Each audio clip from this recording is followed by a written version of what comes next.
Our experience with the Children's Miracle Network began in 2016 when our 2-week-old son was admitted to the Greenville Children's Hospital.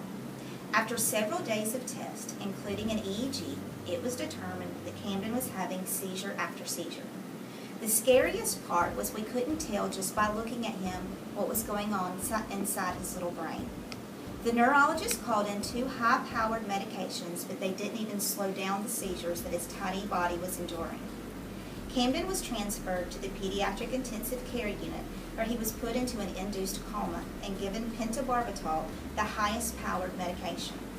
During this time, Camden was hooked up to a ventilator to breathe for him, and doctors and nurses worked tirelessly to hook him up to machines that would keep him alive. He endured PICC lines, central lines, multiple IVs, series of tests including MRIs, MRVs, and spinal taps, all in the hopes of stopping the seizures and finding the cause of them. After the 3rd MRI, it was determined that Camden's brain had experienced such trauma that it was unlikely he would ever breathe on his own or eat without the assistance of a feeding tube. This news was devastating, but we continued to fight for Camden. Through it all, we leaned on each other, friends, and our new GHS family.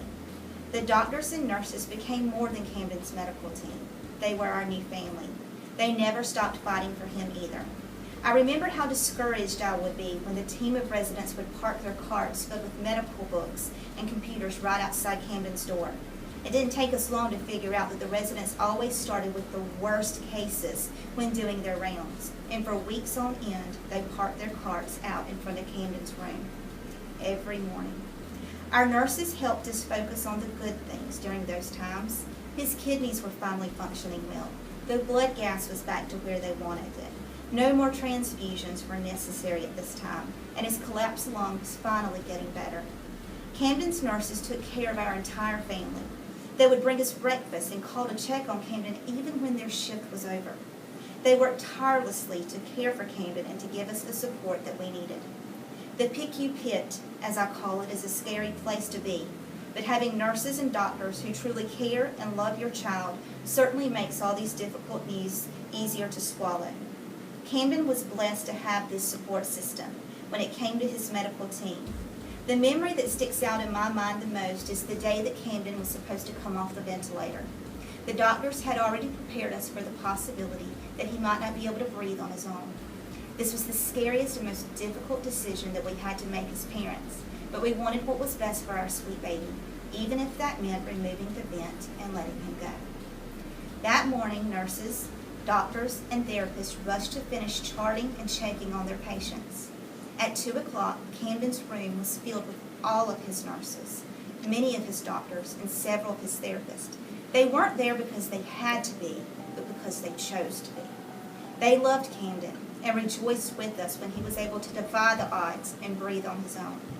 I'll never forget the sound of his sweet cry, followed by the cheers of his medical team when his ventilator was removed. I'll always remember how the child life specialist spent time with Kellen, Camden's older brother, trying their best to make this time not so scary while sharing what was happening to his baby brother with Kellen on a level that he could understand. A little over a month after being admitted to the hospital, Camden was diagnosed with Ohtahara syndrome caused by the SCN2A gene. This disease is terminal, but that didn't stop us from fighting for our sweet baby. He continued to defy odds. He was able to breathe unassisted.